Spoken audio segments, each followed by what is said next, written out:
Hello, everyone, and welcome to What Fresh Hell Laughing in the Face of Motherhood. This is Margaret. And this is Amy, and today we settle your arguments. We're here, judge and jury. We are going to decide who's right. And let me tell you, these are small, insignificant arguments, and a lot of them are really crazy, and I have very strong thoughts on them. But first, we have a mailbag. We settle your argument. Mailbag. This week's mailbag is from Allison, who wrote in over email to say, "Hi, Amy and Margaret. Your podcast is my go-to commute podcast." She absolutely loves it. I was recently listening to the episode, says Allison, where you were talking about the largest animal you could fight and how most men say they can fight a wolf. I asked my husband this question, and it got us into a heated debate. Not because he thinks he can fight a wolf, but because he doesn't think I can fight anything. I floated many options, and each one he had a reason why I would lose. Manatee? It would drown me. Seal? It would slap me and then sit on me. Deer? Its hooves are sharp. So apparently my husband thinks I can only successfully win a fight against a squirrel. What do you think? I mean, there's so many problems here. I first of all, I hate to have to agree with him. I don't think you could fight a deer. I believe that a deer. I just was watching someone on TikTok fight a deer. It was a man. Deer are very mean, and especially the ones with horns. It was kicking this guy's butt. This is shocking me. Deer would be really hard to fight. Wouldn't it just stand there? I thought it would just, if you're scary enough, it'll freeze, but you're not that scary. We have deer in our backyard. And at one point, my son kind of jokingly was like, "Yo, deer." And he stuck his chest out and it activated some fight instinct in the deer. And the deer like lowered its horns to attack my son. And I was like, "You better run and don't get in fights with deer. That's the rule." My son's like, 5 foot tall. So I was like, "Oh, that deer is about to really pound you. Like, do not fight a deer." You learn something every day. And that's what I learned today. I believe a manatee is docile and would not drown you. But a seal seems very mean to me, and I think don't seal have teeth? I don't know. I feel a seal would be hard to fight. They're very slippery. I've been on a beach with a seal. You don't know this about me. I was on a beach in Hawaii once, and there was a seal, and we were, and like many people were standing around just kind of watching the seal.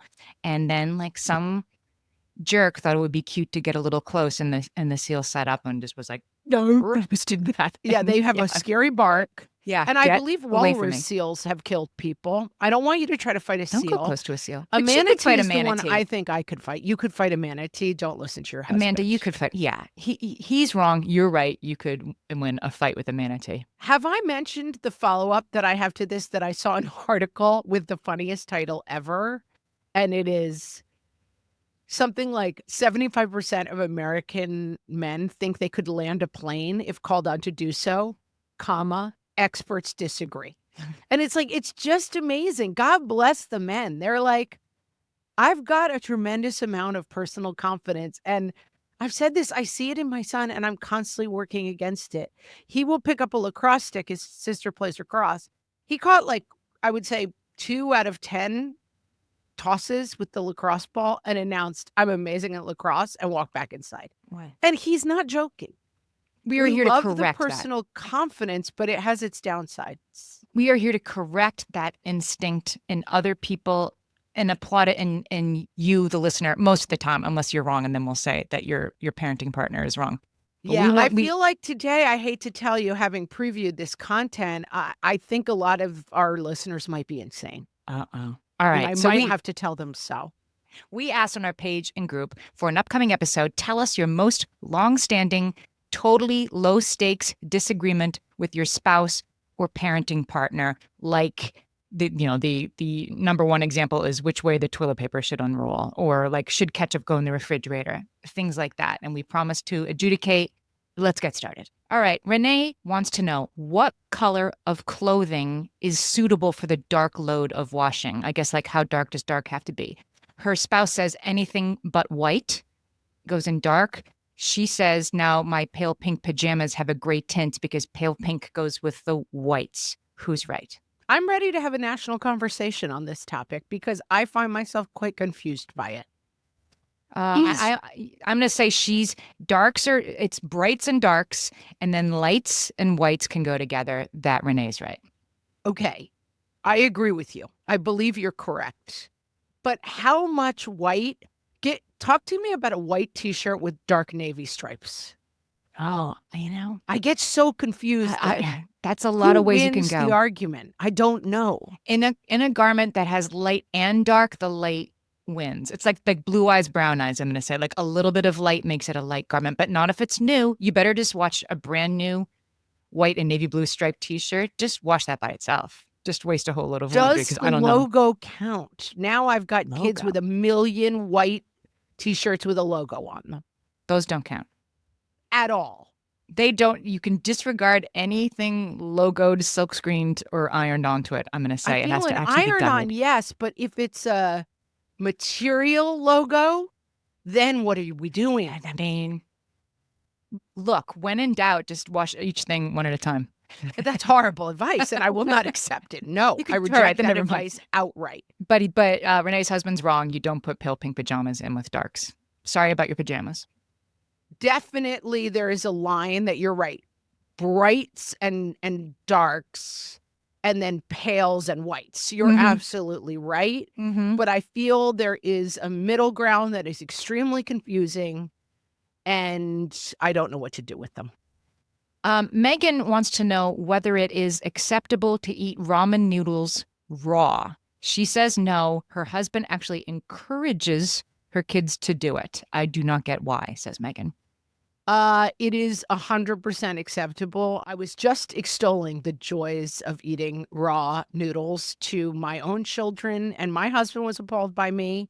But didn't you eat raw spaghetti growing up? Like just sit around and snack on it? No. I mean, I can see with ramen, like I'm so hungry and the water's still boiling and I might like break off like a little like mousy corner to nibble on, but I'm not going to like chow on it like a giant frosted mini wheat. Is that what you do? Like, oh yeah. Like picture like a farmer cucumber with like a piece of wheat between the teeth. Every once in a while, I would just pull out a couple strands of spaghetti and just eat them raw. But you're not like munching your way through the whole like sponge of ramen noodle, or are you? I would.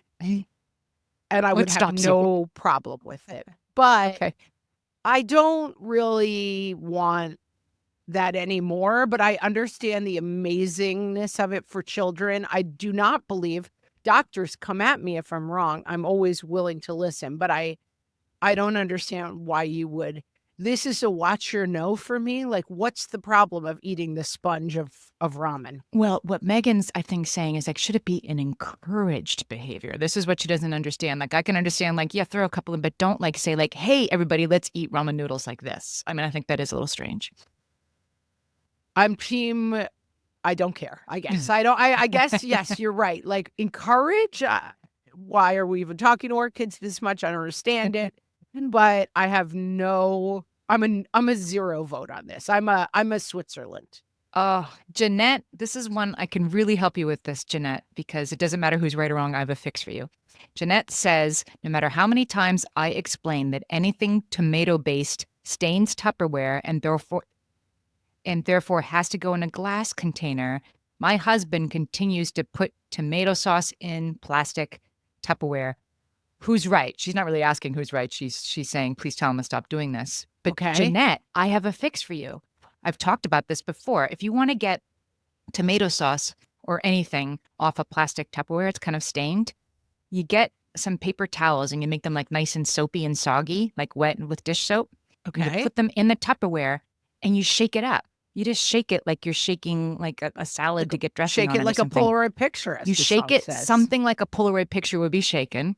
Goldilocks alert. And then is that really an Goldilocks? I guess that song is from like yes, it is from like the 2010s. Is it from no. The song is 20 years old. Oh, jeez. Yeah. The song is 20 years old. Polaroid pictures that you have to shake are like 50 years old. Oh, but I'm only referencing the song. Okay, and just the song. I did read an article at the time that the song came out. Polaroid released a statement that said, we do not encourage you to shake Polaroid pictures. Well, I do encourage you to shake a tomato sauce stained Tupperware with a soggy, soapy paper towel because it makes it like new. I don't know why 10 times through the dishwasher it doesn't work and this does, but like the paper towel turns a little orangey and your Tupperware looks perfect. So, Jeanette, I got to try this. I mean, this is one of those things I would see it on TV and be like, it's a scam. Don't believe it. I think I saw it on TikTok. It totally works. I find Tupperware with tomato stains so gross. Like, I don't know why. It's sad. You know how certain things just give you the big ick and other things don't? Like a glass with hard water stains doesn't really bother me, but or like a line stain, where you can see where the drink was in it. Gross. Even a glass with lipstick stains. I'm sending it back at a restaurant, but Sure. it's not like, oh, I'm super grossed out by that. I kind of feel like I understand. But tomato Tupperware to me is just the grossest. Okay. Well, I think you've learned something today now. So take that home with you. That's a free Um, gift from this episode. let's talk about the thermostat. Emily says one of us is for being frugal and toughing it out and being uncomfortable, and the other gets super cranky and sneakily changes it. I don't know who Emily is in this scenario, but I am team warm wife, happy life. I mean, I will make my husband miserable. I will sit at the dinner table and loudly be like, I'm sorry that daddy doesn't love us enough to let us make it warm in here and that he thinks that our freezing hands are acceptable. Like I believe that I am not team put on a sweater. I was raised in a put on a sweater household, and I am team warmth is worth it. I want to know, what kind of heat do you have in your house? Like, is it forced air? Is it like baseboard? Now time to have the I don't know conversation. And do I look at the heat bills? No. Might I have a different feeling if I looked at the electricity bills? We have a boiler, oil heat.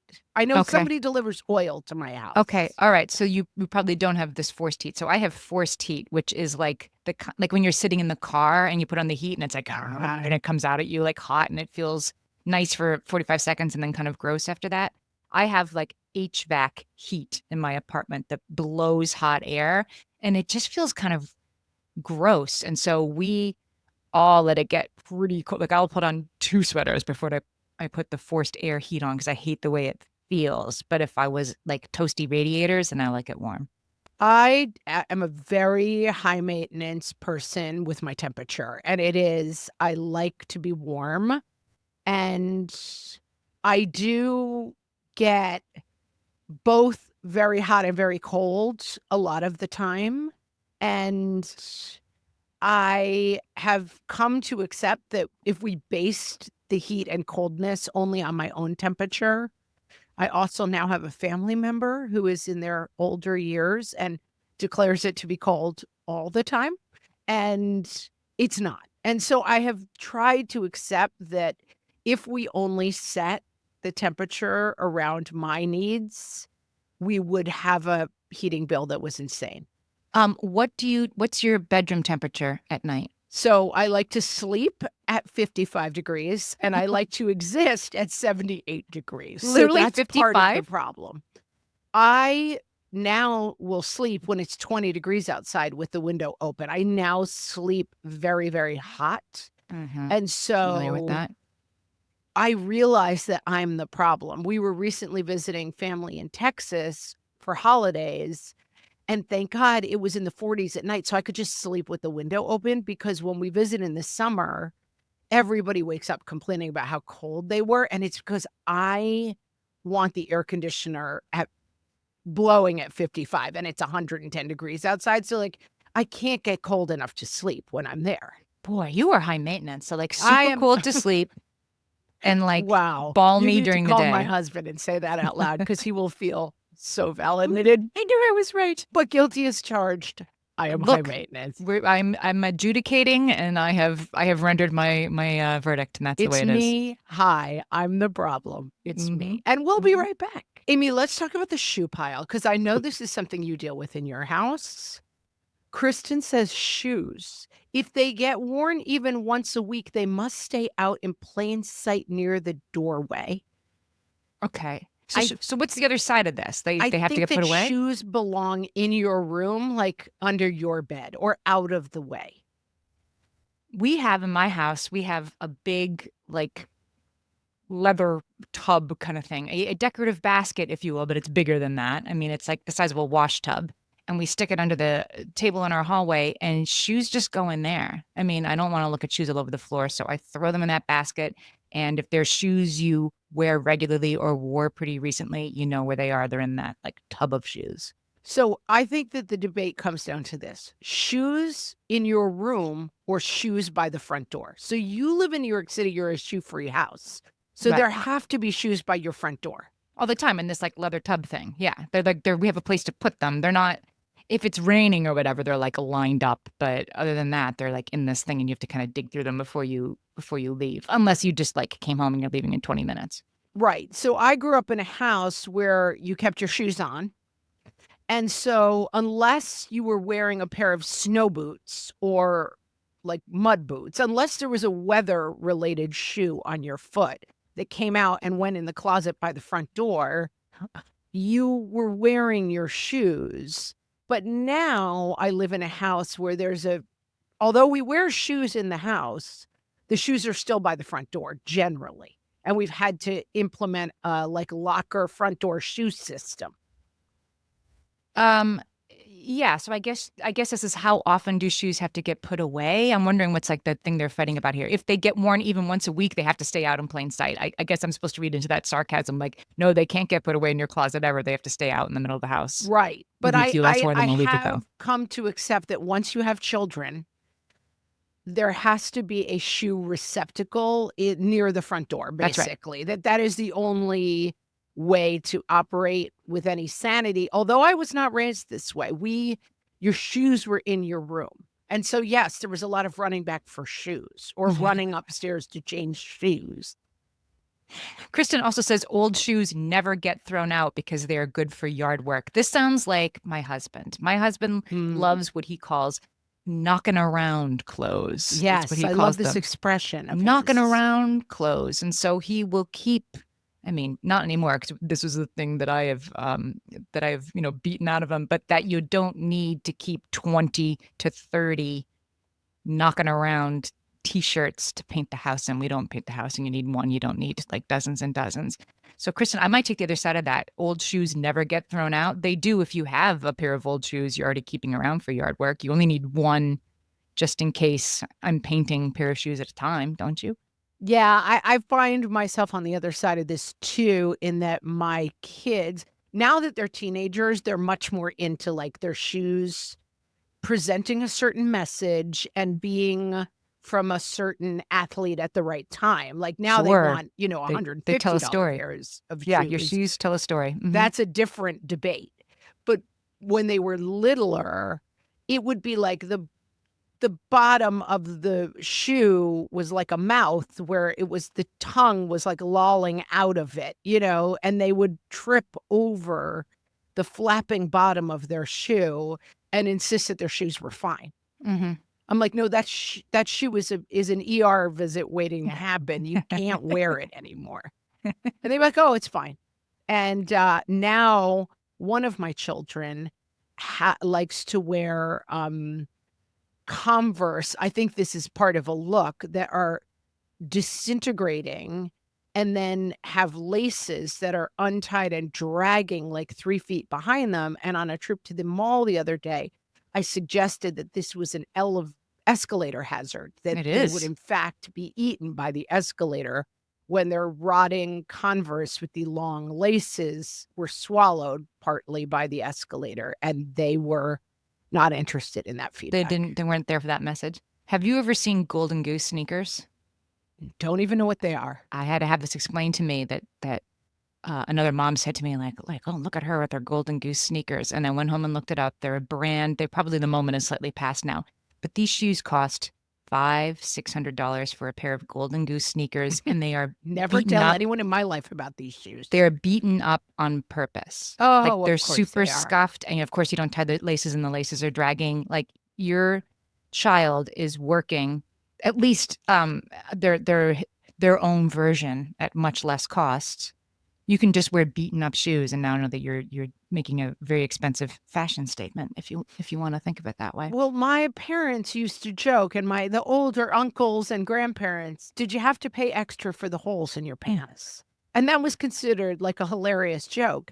And It's a now pretty good I joke. just went jean shopping with my child, and you literally have to pay extra for the holes in the pants. There are Like jeans with so many holes in them. There's like just enough denim to hold together the holes. you buy jeans exactly that are more holes than jeans. And By Golden Goose, $750. Yeah.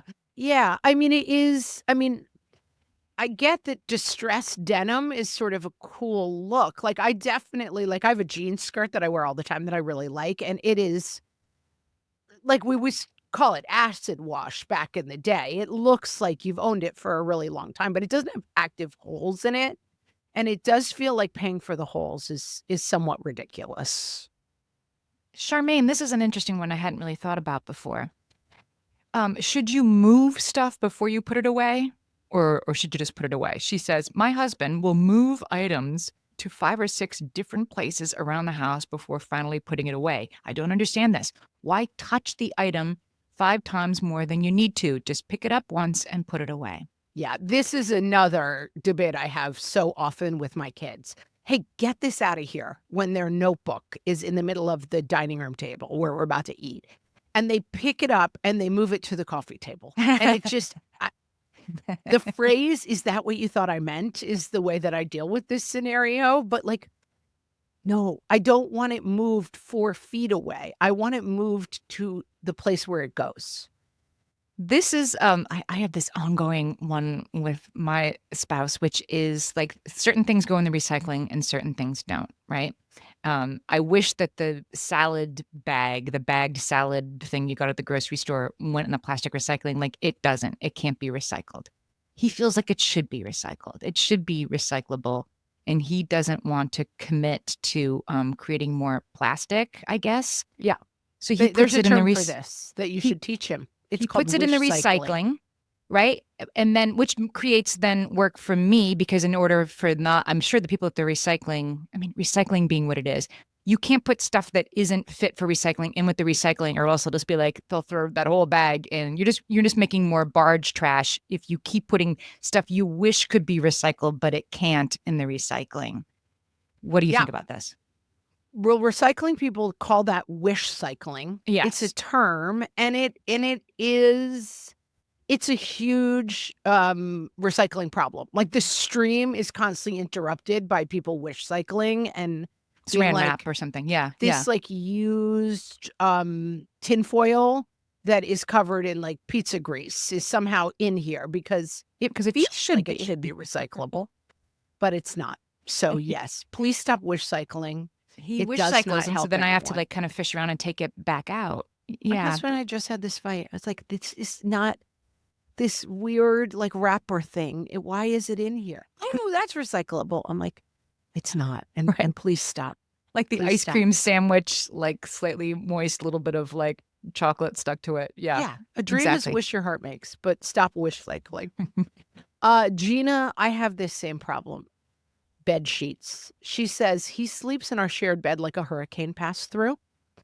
Sheets strewn everywhere. I like to sleep in a neat, tight fit. Basically, I want to feel like a burrito.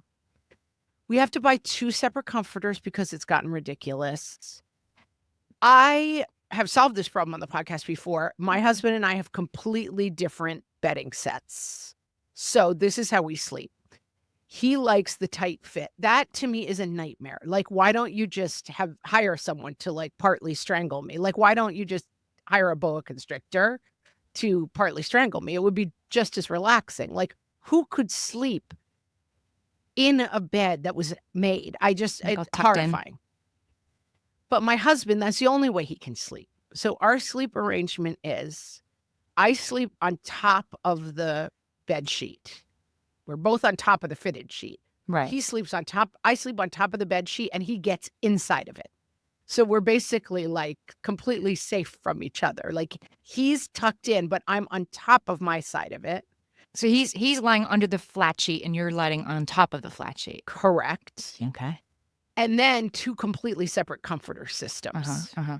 Because We I need started to trying be in a this too. burrito. I haven't even discussed this with you. We are trying the Abel's system in our house. Good luck to you. I because can never go back. I'm the lightest sleeper on the planet, and my husband is a rotisserie chicken. He just never stops moving. And if we're on like a pretty firm mattress where I'm not feeling that movement, it's okay. But if he's tugging on the blankets, yeah, I'm up over and over again. I mean, through no fault of his own, he's asleep, but he's tugging on the blankets. And so, yes, we've tried this. It's kind of working. I mean, you and I feel it's the are only agreeing on this. solution. I mean, I also got married in my 30s and hadn't lived with the man before, and it was a shocking revelation how annoying it is. And let me tell you, I just go with separate systems. And I banned my husband from wearing, he's from Texas, I banned him from wearing cowboy boots in the house because I truly was like, how can a human being make that much noise when you walk? It's ridiculous. So your shoes on household, except for anything weather related and anything cowboy related, has to stay by Well, the front he's door. banned from wearing any heavy soled shoes because he can't be trusted. Yes. It's like living with Bigfoot. I mean, it's insane. I support that. And You're one of right. our children has inherited his Bigfoot ways, and he's a very growing boy, you know, and like a baby giraffe has not gotten used to the length of his limbs. But I mean, the amount of noise he makes just, and we sleep downstairs and his bedroom is above us, and it's ridiculous. It's like, how can that be a human making that much noise? It doesn't seem possible to me. Let's take a break. When we come back, we have a whole important category. It's a whole category that there's just so much to adjudicate. I want to give it its own space. We'll be right back. Heather has a question about laundry, which is really its whole own section. There's a lot to fight about laundry. Heather says that she did a whole Facebook poll on this to settle this. We don't have the results. I wish we did, because here's the question. Does it matter if you fold your clothing inside out or not? Heather's husband says fold them however they come out of the dryer. Heather says that's insane. You have to make everything right side out before you fold it. I mean, Heather, you're 1,000% correct. I couldn't sleep at night knowing there was clothing folded inside out in my drawers. I have definitely folded clothes inside out after repeatedly saying, don't, like everything comes off inside out, like every sock, everything goes inside out. Like, I'm not going to turn every single article of your clothing right side out and fold it for you. So if you're not going to, they could fold You're the not clothes. going to do it. I've also folded 18 inside out t-shirts inside out. Like, fine, you fix it when you go to put it on. Well, to be clear, I had 5 or 6 years where we stopped folding the kids' clothes. I just gave up, and we talked about it on the podcast, and I thought, oh, that's right, I could just stop doing that. Mm-hmm. And I just let my kids' drawers be full of wadded up t-shirts. Like, why am I going and folding them all, and like they could be displayed at a Gap store, and then they rifle through them 10 seconds later when they're like 6, 7, 8, 9. Why am I participating in this process at all? I feel like it's a good, like, back to one every 6 months, right? Get the drawers with their participation. Get the drawers looking nice. See, like, how nice it is to see everything, and then they go to see it, and then you do it on the next, rainy afternoon once in a while, because you got to get rid of the stuff that's stained or doesn't fit them anymore. So you're doing all that at once. Yeah. My husband is an engineer, and he's a really precise folder. And I am much less of a precise folder. Like, he could definitely open a clothing store, and he doesn't even have like the cardboard thing that folds it. He's just an incredible, immaculate folder. So I leave his clothes for him to fold. So I'll fold everybody's clothes and then leave his in a pile, because he likes his shirts folded just so. That's like the reverse of what you usually hear. Like, he likes his things a certain way. So you really, you can't help him because he likes it. Like, it's actually true. He likes his clothes folded a certain way, and it's really just better if he does it. I guess. And I just feel like, even if that's not true, I fold enough laundry. I can fold your off. Just to be clear, Heather, if it's my own clothes and it's coming out of the dryer, and I am folding my own clothes that I washed and dried and I'm now folding, I will turn everything right side out before I fold it. But if it's like 18 inside out shirts from one of my kids, Some of those are probably going to get folded up It's so inside out. funny how Your certain problem. things bother you. I don't care at all about balled up t-shirts instead of folding them, but the idea of folding inside out clothes makes my teeth itchy. Like, why does that bother me? I don't know. It just takes twice as long, right? So I'm gonna make them so they're not like wet and wrinkly, and they'll like not be, they'll not have the wrinkles of 1,000 years in them when you put them on, but you might have to turn it inside out. Let's talk about degree of cleanliness when it comes to clothing. Okay. Emily says clothes have a degree of cleanliness. So her husband has a pile of clean enough to wear again clothes on the floor by the bed in front of the closet. She says on the It floor by our bed and the floor of his closet. on the floor by the bed and by the closet. And she argues if you leave it on the floor, it's dirty, period. If it's clean enough to wear it again, it belongs back with the clean clothes. Emily, you're half right. If it's on the floor, it's dirty. That's laundry. If it's clean enough to wear again, it needs to go on any surface that isn't the floor. It can be thrown across the bottom of the bed, any bench, any chair, a dresser. That counts as I Treadmill. might wear this again and it's clean, but I don't feel like hanging it up. That counts. But if it's on the floor, it goes in the hamper. Oh, yeah, yeah, yeah. That's a very good distinction. I have the opposite problem with my children, which is that I'm constantly washing clothes that I know have never been worn because they throw stuff on their floor. And I'm like washing clothes that literally has tags on it. And it's so funny. I can so hear my mother, and I know this used to drive her crazy. And yeah, it's just washing clean clothes. It's the bane of my existence. But I don't agree, Emily, that if it's clean enough to wear again, that it has to be hung back up in the closet. I am the monster in this way. I will get like a week's worth of clothes that I washed. If I'm like home doing nothing, I might put the same sweater back on the next day. So why am I going to hang it up? But I will get a nice pile going at the bottom of my bed that then has Solve to for a be different organized. Emily. Coffee cups going away. Does the handle face the cabinet door or the back of the cupboard? Obviously, the cabinet door, so that you reach in and you pick it up by the handle. It's a handle. That's what it's for. How can you see which Mary logo you want to drink from? We can't do it if he does it either, because he's definitely wrong, because he's turning the handle to the back. It's like he's rotating at 180 so the handle faces away from the door, so you can neither grab the handle nor see what's on the front of the mug. You need to turn it like 90%. I can feel see doing the strongly 90. the handle is not involved in this decision. It's logo out. So if So you I can want to pick the logo you want. choose, yeah, like my podcast mug, oh, there's that one. But if I want to choose my LA Book Fair mug, there's that one. I allow that. The 90 degrees, right. The handle is to the left as you're facing the mug, and the logo is looking at you when you open the cabinet.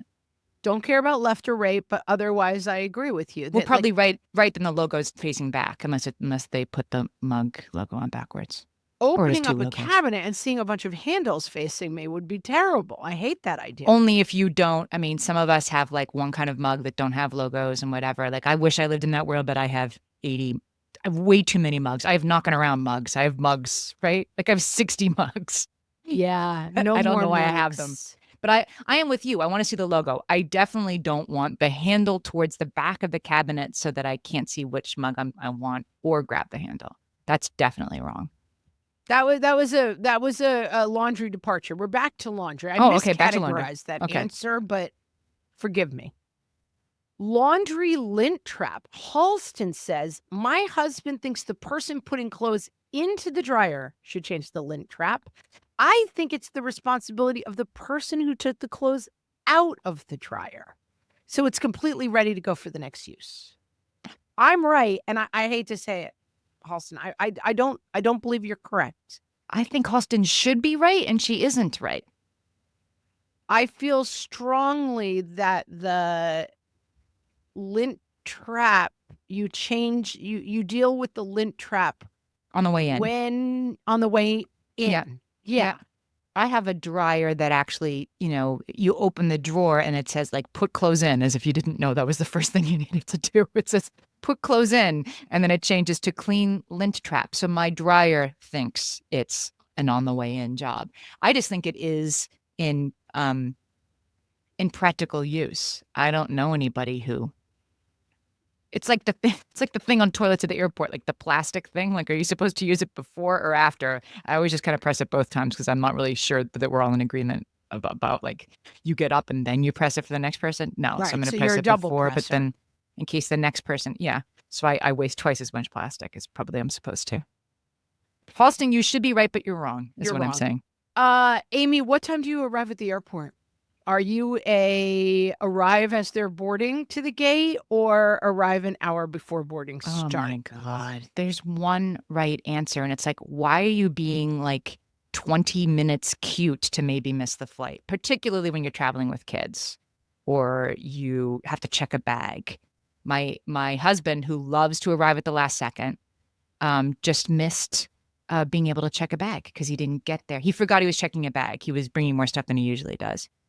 And he didn't, he likes to leave with absolutely no wiggle room. And he was not able to travel because he got there too late to check his bags. I know the correct answer to this. I think it's very specific.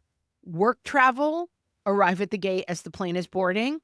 Family travel, especially for like events or vacations, 1 hour in advance. I don't need to get there 3 hours before the flight. I'm really not. But it's funny, like if you're the person who like arrive as your group is boarding and any sooner, then the joke's on you. Then you think somebody who wants to get to the airport 60 minutes before the flight is a joker. You know what I mean? Like I think I want to arrive at the reasonable time before the flight. And my husband thinks he has time to like jump in the shower real quick and then leave for the airport and get there. I'm fine with 20 that for minutes work before the flight. travel or travel that it's like, if I miss it, I'll just get the next flight. Like if I'm going, New York to Chicago, there's 96 flights a day. But when we're traveling now for holidays or anything else, we missed a Christmas flight home. And it was totally the airline's fault. We actually got there like an hour and a half beforehand, and then the machines were all broken. And then we got to the front, and they were like, "Oh, you can't check. You missed the window." I'm like, "No, you missed the window. How dare you? This had nothing to do with me." But when I'm ready to be on vacation, I'm ready to be on vacation. My husband and I are going on vacation next month. It's our first vacation in like a long time. I want to get there 3 hours early. Like I'll sit and read my book, but I'm not missing that flight, But our friend Marinka calls it the airport upper hand, that she missed a flight. She was traveling with her boyfriend once, and she likes to get there, very early. And anyway, they missed the flight. And she was like, she said, I've never been happier in my life because I have now eternal airport upper hand. That's it. I was right. That's it. With the flight, we got there and it was the problem. They could go through, but I had to stay behind with all the checked bags. And they flew off for like Christmas or Thanksgiving or something. And I was like, I'm stuck at JFK for 24 hours.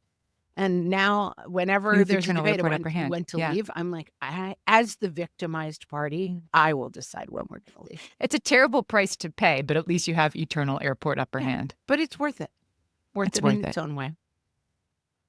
Friends, we have so many more minor disputes, and they need to be resolved. They're not we can't minor. leave the people. What do you mean minor? So we will be doing a part 2 of We Settle Your Arguments. We will be doing a part 2 of We Settle Your Arguments. Look forward to that. So many more petty yet insane arguments for us to decide. This is important work that we do, and I'm really proud to be to have this platform to help everybody with these things. It's our gift to the people. Let's be honest, Amy. And with that, friends, have you rated and reviewed the podcast? Please do so. Oh my gosh. Yes, we are so close to 1,000 reviews on Apple Podcast, which sounds totally arbitrary, and it is, but it like puts you in a land of super cool podcasts that brands are really into, to see that your show has at least 1,000 ratings and reviews. Rate and review us wherever you listen. You can just leave a couple stars. You don't have to type anything if you don't want to. It would really help our show. And with that, friends, thanks so much for listening. We'll talk to you next time. So long.